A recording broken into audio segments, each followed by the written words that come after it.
अस्सलाम वालेकुम। मेरा नाम डॉक्टर जहाज़ेब ख़ान है और मेरा ताल्लुक़ ब्लूमिंगडेल सर्विसेज DHA लाहौर से है। आज मैं आपको इन अ फ्यू मिनट्स इंडोनेशिया के विज़िट वीज़े के बारे में थोड़ी सी एजुकेट करूँगा।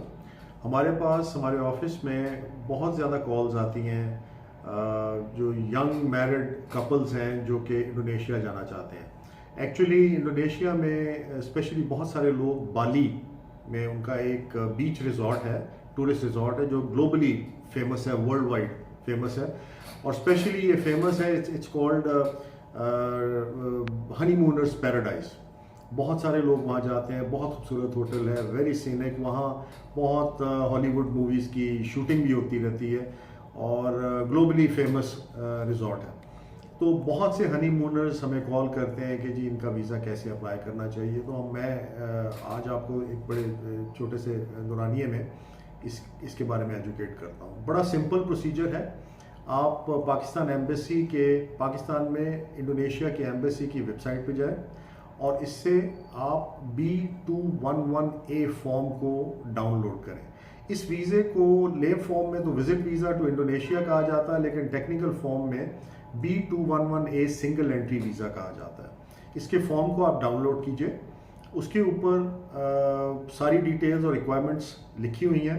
बहरहाल आप इसको, अगर आपके पास कंप्यूटर है और उसमें PDF राइटर है, तो आप इसको उसके ऊपर टाइप कीजिए ब्लॉक लेटर्स में आपकी सारी इन्फॉर्मेशन, आपका नाम, एड्रेस, आपकी फैमिली के बारे में इन्फॉर्मेशन, उसको टाइप करें completely without any spelling mistakes. और अगर आपके पास टाइपिंग की सहूलत नहीं है घर में, तो फिर आप इसको हाथ से भी फिल कर सकते हैं, लेकिन इसमें आप एक चीज़ पे केयरफुल रहें कि सारी एप्लीकेशन ब्लॉक लेटर्स में, कैपिटल लेटर्स में होनी चाहिए, स्मॉल लेटर्स आपने यूज़ नहीं करने। तो इस एप्लीकेशन को डाउनलोड करें, इसको केयरफुली तसल्ली से इसको फिल करें ताकि किसी किस्म की मिस्टेक ना हो। इसमें काफ़ी सेंसिटिव इन्फॉर्मेशन है, आपके पासपोर्ट नंबर्स मांगे जाएंगे, डेट ऑफ बर्थ है, एड्रेस है, आपकी फैमिली की इन्फॉर्मेशन है। तो इसको बड़ा केयरफुली ये सब डॉक्यूमेंट्स अपने सामने रख के इसको एप्लीकेशन को फिल आउट कीजिए। इसका एक प्रिंट आउट निकालें और PDF को आप, अगर PDF पे आपने राइट किया तो इसको सेव भी कर लें।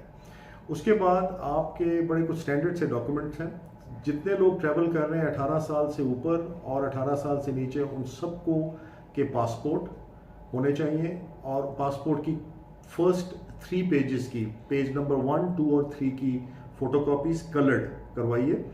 और सबकी जो 18 साल से ऊपर हैं उनके CNIC की कॉपी होनी चाहिए और 18 साल से नीचे अगर आपके बच्चे भी आपके साथ ट्रैवल कर रहे हैं तो फिर उनके फॉर्म B की कॉपी साथ लगाएं। इसके बाद आप मैरिड हैं, आप फैमिली के साथ जा रहे हैं, तो आपका मैरिज सर्टिफिकेट, FRC, ये सपोर्टिंग डॉक्यूमेंट्स, इनकी कॉपी साथ लगा लीजिए कलर्ड।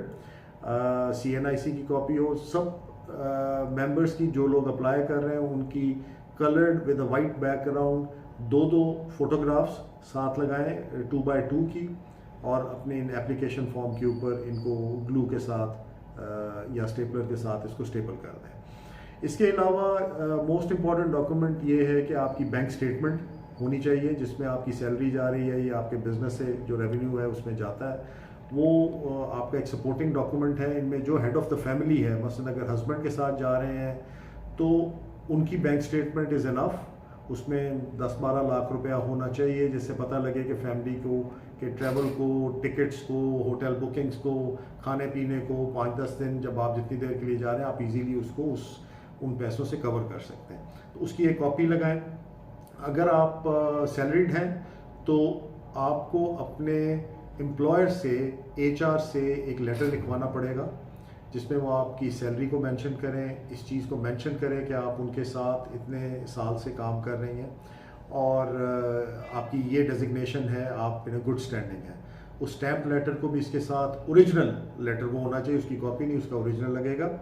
अगर आप बिजनेसमैन हैं तो फिर आपकी कंपनी के डॉक्यूमेंट्स लगेंगे। उसमें कंपनी के डॉक्यूमेंट्स में आपके लास्ट 2 to 3 ईयर्स के NTN साथ अटैच कर दीजिए।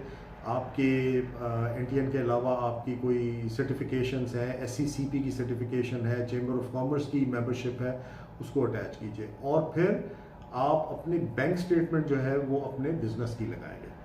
Last couple of things that you need is one, एक तो आपको होटल बुकिंग्स चाहिए, किसी ट्रैवल एजेंट के पास जाएं, वो आपको होटल बुकिंग बना देंगे उसी ड्यूरेशन की जिस ड्यूरेशन के लिए आप अप्लाई कर रहे हैं वीज़े को। और उसके बाद आप एक उनको कहिए कि आपको ट्रैवल की इटिनरी भी बना दें जो कि फ़्लाइट बुकिंग है। वो दोनों रिटर्न होनी चाहिए ताकि आपको उनको पता लगे कि आप पाकिस्तान से जाके पाकिस्तानी वापस आ रहे हैं, तो आपका रिटर्न टिकट होना चाहिए। ये मेजर डॉक्यूमेंट्स हैं। इसके अलावा कोई एडिशनल डॉक्यूमेंट्स अगर आपके पास हैं तो आप लगा सकते हैं। इससे आपका अपना कंफर्ट लेवल है, आपकी कोई प्रॉपर्टी है, आपका कोई यहाँ घर है जिसकी आप फोटोकॉपी उसकी ओनरशिप भी लगा सकते हैं, जिससे ये प्रूव होगा कि आप सिर्फ सैर करने के लिए जा रहे हैं और आप यहाँ वेल सेटल्ड हैं। आप वापस आके आपका यहाँ घर है, आप वापस आएंगे।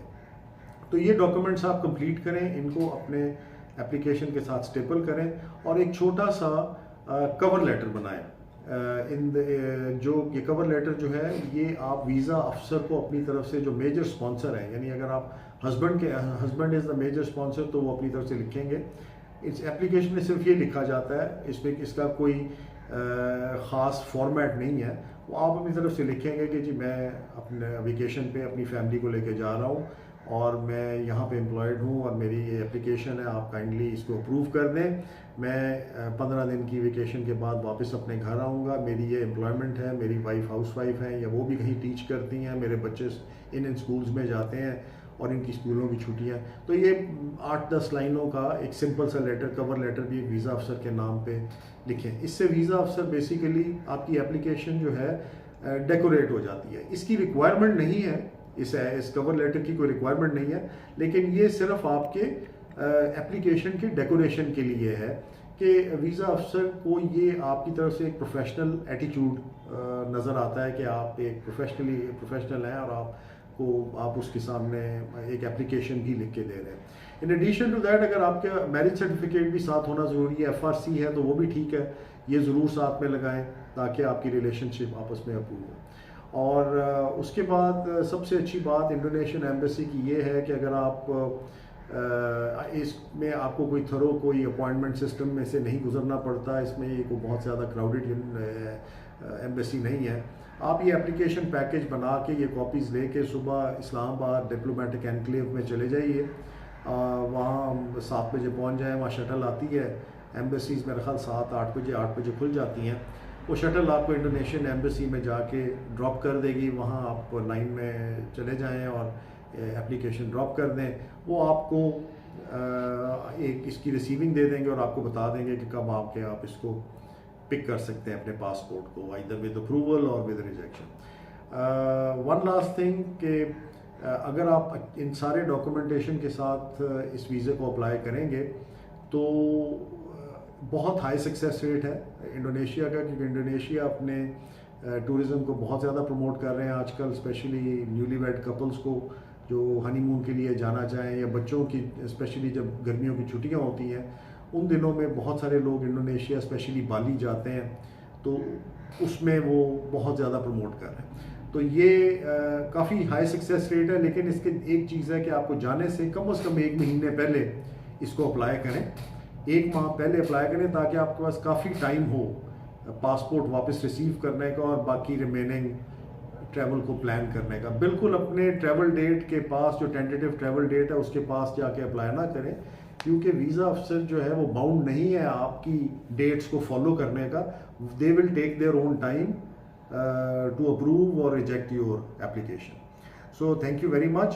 अगर आपको इस सिलसिले में किसी किस्म की हमारी कंसल्टेंसी की ज़रूरत हो, आपको हमें कॉल करना हो, हम भी आपको गाइड कर सकते हैं। Bloomingdale services, DHA Lahore, 03-282-281-281। Thank you very much.